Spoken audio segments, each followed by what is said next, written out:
DC Concrete ရိုက်ကန်နေအမေးများနေကြလို့ဒီနေ့တော့ Rower တစ်စိမ့် DC Concrete ရိုက်ကန်လေးကို unboxing လုပ်ပေးသွားမှာပဲဖြစ်ပါတယ်။အရင်ဆုံးသူ့မှာသုံးထားပေးတဲ့ motor ကနေစပြီးပြောပြပေးပါမယ်။သူ့မှာသုံးထားပေးတဲ့ motor ဆိုလို့ရှိရင်စက်ပူတက်တာပြီးမီးပွားမထွက်တဲ့ brushless motor အမျိုးအစားကိုအသုံးပြုထားပေးတာပဲဖြစ်ပါတယ်။ Concrete နေရာနေမှာတင်မကပဲနဲ့တစ်တာတန်တယ်နဲ့ ceiling frame တွေမှာပါအသုံးပြုလို့ရမှာပါ။ဒါတော့သူ့အထဲမှာပါတဲ့ပိုပစ္စည်းလေးတွေပါ။အဲ့ဖို့အတွက်တန်လဲအပိုပါပြီးသားပါ။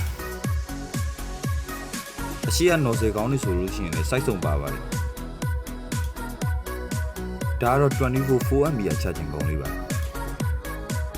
စီကောင်းမကောင်းတော့အသားနာကြီးုံနဲ့တင်မှာပါ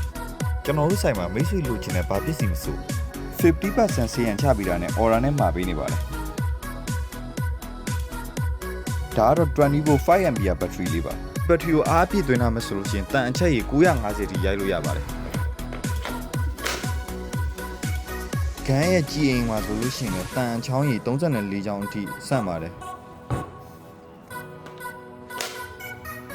တန်ရှည်ရဆိုလို့ရှိရင်16 mm နဲ့40 mm အထိသုံးလို့ရပါတယ်ဒါကတော့ဂန်းဆန်ထည့်တာပဲမှာမယ်ဆိုရင်တော့39 6နဲ့8ကိုသုံးလို့ကိုဆက်တက်မှာယူလို့ရပါတယ်အန်ကဆိုလို့ရှိရင်တော့အမှတ်1ပို့ချုပ်လန်ပြားလိပ်ပဲမျက်စောင်းတော့ကိုဆက်နဲ့မမော်ဆက်ပစ္စည်းဆိုင်မှာဝယ်ယူအားပေးလို့ရပါတယ်